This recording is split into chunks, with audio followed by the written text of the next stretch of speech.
Hello students, welcome to my YouTube channel. आज की video में मैं आपको एक्सप्लेन करूंगी क्लास 12th की बुक बिजनेस स्टडीज़ का chapter number 1 nature and significance of management का last topic coordination. In this video हम कोऑर्डिनेशन का meaning, characteristics of coordination and importance of coordination करेंगे। बिलीव मी स्टूडेंट्स, वीडियो के end तक आपको ये टॉपिक कोऑर्डिनेशन बहुत अच्छे से समझ आ जाएगा, तो वीडियो लास्ट तक देखना ज़रूर। ओके। सबसे पहले हम क्या देखेंगे कि कोऑर्डिनेशन का मतलब क्या है, क्या मीनिंग है कोऑर्डिनेशन का। ओके। कोऑर्डिनेशन क्या है? Unification, integration and synchronising of the efforts of group members. मतलब कोई भी कंपनी है, कोई ऑर्गेनाइजेशन है, उसमें कोऑर्डिनेशन होना बहुत इम्पॉर्टेंट है, तभी काम हो पाएगा। सारे एम्प्लॉयज़ को मिलजुल के काम करना है, मिलजुल के काम करना, यूनाइट होके काम करना, इंटीग्रेट होके काम करना ही कोऑर्डिनेशन कहते हैं।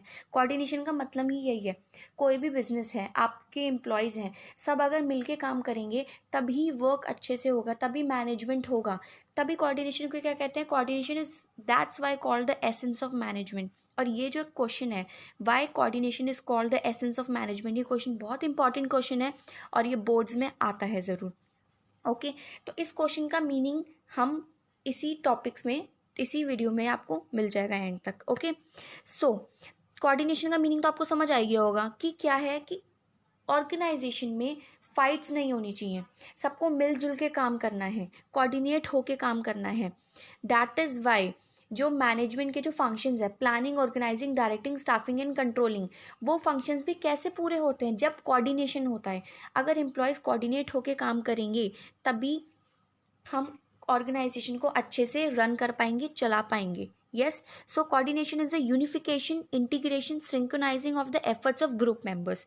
इसलिए कहते हैं कि एक ग्रुप में जितने भी मेंबर्स हैं, सबको मिलजुल के काम करना है, इंटीग्रेट होके, सिंक्रोनाइज होके काम करना है, so as to provide unity of action, तभी एक साथ मिल के काम होगा। In pursuit of common goals, किसी भी गोल को फुलफिल करना है तो उसके लिए एक साथ सिंक्रोनाइजेशन में यूनाइट होके काम करना पड़ेगा। That's why coordination is most important and that's why coordination is called the essence of management. Yes. तो आपको डेफिनेशन तो अच्छे से समझ आ ही गई होगी। Now I will tell you about the characteristics of coordination, की कोऑर्डिनेशन की कैरेक्टरिस्टिक्स क्या है, कोऑर्डिनेशन के अंदर क्या क्या आता है। मेन कैरेक्टरिस्टिक क्या है? Coordination integrates group efforts. Okay. Coordination से क्या होता है? जो ग्रुप के एफर्ट्स है ना, उनको इंटीग्रेट कर देता है। इंटीग्रेट का मतलब क्या है? इकट्ठा कर देता है, जोड़ देता है। The need of the coordination is felt when group efforts is needed for the accomplishment of an objective. Coordination के बारे में हमें कैसे पता चलता है? जब हमें कोई ऑब्जेक्टिव फुलफिल करना है तो उसमें हमें कोऑर्डिनेशन की बहुत ज़्यादा ज़रूरत होती है। जब भी हमारा कोई ऑब्जेक्टिव पूरा होता है, अकम्प्लिश होता है, तो उसमें कोऑर्डिनेशन होता ही है। कोऑर्डिनेशन की वजह से ही हमारे गोल्स फुलफिल होते हैं। Yes. It is a main and important characteristic of coordination. Yes. Now, another one important characteristic of coordination ensures unity of action. Obviously, unity of action तो होता ही है coordination में. That's why coordination is called the essence of management. Yes. तो nature of coordination mainly क्या है? Creating unity in action.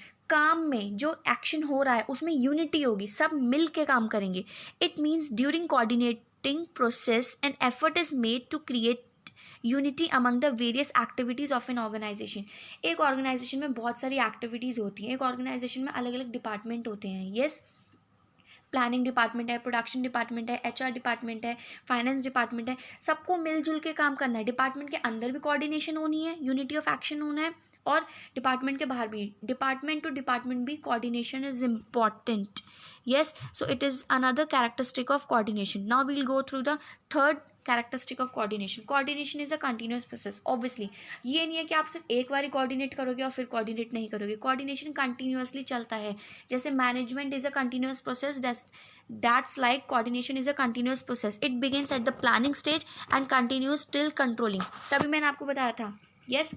Management के जो functions हैं उसको पूरा करने के लिए coordination is main thing in that. Yes. Planning में भी आपको कोऑर्डिनेशन चाहिए, सब मिलके प्लान करेंगे और गोल को बनाएंगे. देन ऑर्गेनाइजेशन में भी आपको कोऑर्डिनेशन चाहिए. देन स्टाफ करेंगे, जो कंपनी के जो वो हैं एम्प्लॉयज़, वो अच्छे न्यू एम्प्लॉयज़ को स्टाफिंग करेंगे. Yes, so planning, organizing, direct करेंगे. Yes, staffing and controlling. In last step also coordination is most important. Yes, now another fourth characteristic of coordination is an all pervasive function. Why it is called all pervasive? सबसे importantly all pervasive का meaning क्या है? Pervasiveness refers to the truth which is applicable to all spheres. मतलब सब जगह applicable है. Coordination is the function that is applicable everywhere. हर जगह कोऑर्डिनेशन चाहिए होता है, चाहे वो बिजनेस एक्टिविटी हो, चाहे वो नॉन बिजनेस एक्टिविटी हो, चाहे वो बिजनेस ऑर्गेनाइजेशन हो, चाहे वो नॉन बिजनेस ऑर्गेनाइजेशन हो. Coordination is required. बिना कोऑर्डिनेशन के आप काम नहीं करा पाओगे ऑर्गेनाइजेशन के अंदर. ऑर्गेनाइजेशन में क्योज होंगे, फाइट्स होंगी. yes, so coordination is required everywhere. Coordination is required at all levels of management. Yes, now fifth characteristic of coordination is the responsibility of all managers. जितने भी मैनेजर्स हैं सबकी responsibility. ऐसा नहीं है कि सिर्फ टॉप लेवल मैनेजर्स को कोऑर्डिनेट करना है सिर्फ, या फिर सिर्फ मिडिल लेवल मैनेजर्स को कोऑर्डिनेट करना है, या लास्ट लेवल मैनेजर्स को, फर्स्ट लाइन लेवल मैनेजर्स को कोऑर्डिनेट. सबको इक्वली कोऑर्डिनेट करना है एक दूसरे के साथ, तभी काम हो पाएगा ऑर्गेनाइजेशन के अंदर. Coordination is needed at all 3 level, top, middle and lower. Different activities performed at all the levels are equally important. सब जगह कोऑर्डिनेशन इंपॉर्टेंट है. So it is the responsibility of all the members, all the managers in the organization. Yes, now last characteristic of coordination is a deliberate function. So why it is called a deliberate function? Because coordination is never established by itself. खुद से नहीं होता, but it is a deliberate effort. सबको मिला के, सब जब मिल के काम करेंगे ना तब कोऑर्डिनेशन होगा. Only cooperation does not suffice but coordination is also needed. ये नहीं कि आप सिर्फ बोल रहे हो कि मैं कॉपरेट कर रहा हूँ आपके साथ, लेकिन आप कोऑर्डिनेट नहीं कर रहे हो. Cooperation is also required and coordination is also needed. अब इसको समझाने के लिए सबसे ईजी एग्जाम्पल है, जैसे कि यहाँ पे लिखा है, a teacher aspires to teach. Teacher का मन है, वो चाहती है पढ़ाना. This is cooperation. Teacher cooperate कर रही है, वो पढ़ाना चाहती है, बट उसके टाइम टेबल अच्छे से प्रिपेयर नहीं कर रखा, सब कुछ क्लैश हो रहा है. This is lack of coordination. उसका जो टाइम टेबल है वो अच्छे से कोऑर्डिनेट करके ही नहीं दिया गया है. So there is lack of coordination in that. So coordination is a deliberate function. एक बंदा कोऑर्डिनेट नहीं कर सकता, सबको मिल के काम करना है. That's why it is called unity of action. Yes, so ये 6 इंपॉर्टेंट कैरेक्टरिस्टिक्स हैं कोऑर्डिनेशन के. Now we'll go to importance of coordination. Importance हम क्यों देखना चाहते हैं कि in an organization why coordination is important. Coordination की इंपॉर्टेंस क्यों है, क्यों चाहिए हमें कोऑर्डिनेशन ऑर्गेनाइजेशन के अंदर. Why? Because size of the organization. जैसे जैसे आजकल टाइम बढ़ रहा है, ऑर्गेनाइजेशन बहुत बिग होते जा रहे हैं. So according to the size of the organization coordination is mostly required. Yes, जितनी बड़ी ऑर्गेनाइजेशन होगी उतना ज़्यादा उसमें कोऑर्डिनेशन की रिक्वायरमेंट है. So as organization grow in size also results in an increase in number of people employed by the organization. Organization में employees भी बढ़ रहे हैं, तो ये बहुत ज़्यादा इंपॉर्टेंट हो जाता है. गोल को फुलफिल करने के लिए कोऑर्डिनेशन की नीड होती है. यस, अगर आपको ऑर्गेनाइजेशन को अपना गोल फुलफिल करना है और इतने सारे एम्प्लॉयज़ हैं, तो एम्प्लॉयज़ के बीच में कोऑर्डिनेशन होनी ज़रूरी है. Now another importance of coordination is functional differentiation. functional differentiation क्या मतलब है? यहाँ पे अलग अलग जो functions हैं सब में coordination होना ज़रूरी है. There may be a clash of interest. Interest में क्लैश हो सकता है अमंग द वेरियस डिपार्टमेंट्स. अलग अलग डिपार्टमेंट्स होते हैं ऑर्गेनाइजेशन के अंदर. HR डिपार्टमेंट होता है, फाइनेंस डिपार्टमेंट होता है, मार्केटिंग डिपार्टमेंट है, यस, परचेज डिपार्टमेंट है, प्रोडक्शन डिपार्टमेंट है. सबके अलग अलग फंक्शंस हैं, सबके अलग अलग काम हैं, लेकिन उनके बीच में हिंड्रेंस आ सकती है, प्रॉब्लम्स आ सकती है. लेकिन हमें ऑर्गेनाइजेशन के गोल को फुलफिल करने के लिए क्या करना होगा? हमें उन अलग अलग डिफरेंट जो डिपार्टमेंट्स हैं उनके बीच में कोऑर्डिनेशन रखनी पड़ेगी, तभी काम बनेगा. अगर कोऑर्डिनेशन नहीं होगी तो फाइनेंस डिपार्टमेंट कैसे बताएगा कि हमारा इतना बजट है, और मार्केटिंग डिपार्टमेंट कैसे मार्केटिंग कर पाएगा. Yes, so coordination is most important because of functional differentiation. अलग अलग फंक्शंस है, डिपार्टमेंट हैं, अलग अलग फंक्शंस हैं, अलग अलग डिपार्टमेंट्स हैं उनके ऑर्गेनाइजेशन के अंदर, तो उनके बीच में हिंड्रेंस ना हो, इसलिए coordination is most required. Now last is specialisation.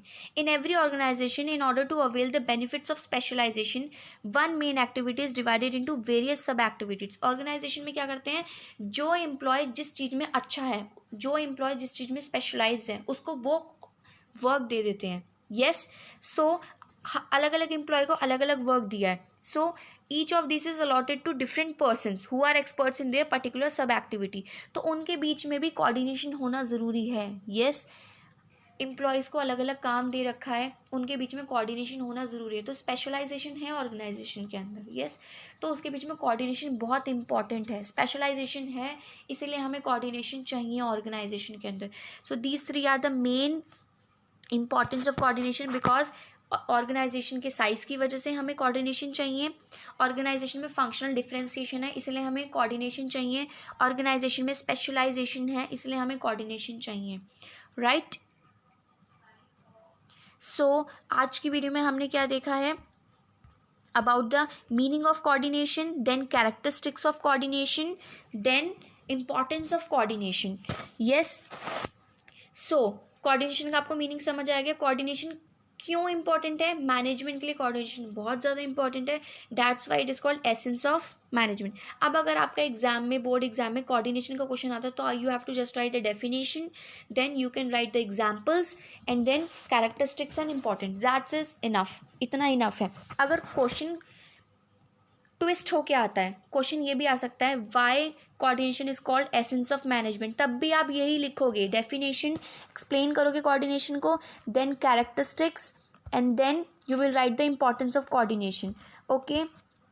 सो अगर आपको मैनेजमेंट के वाली आपने मेरी वीडियोस नहीं देखी है, तो you can see them. I will give you in the description box, you will get the link of it. So if you like my video, just subscribe my channel and hit the like button, and don't follow to share the videos. Thank you.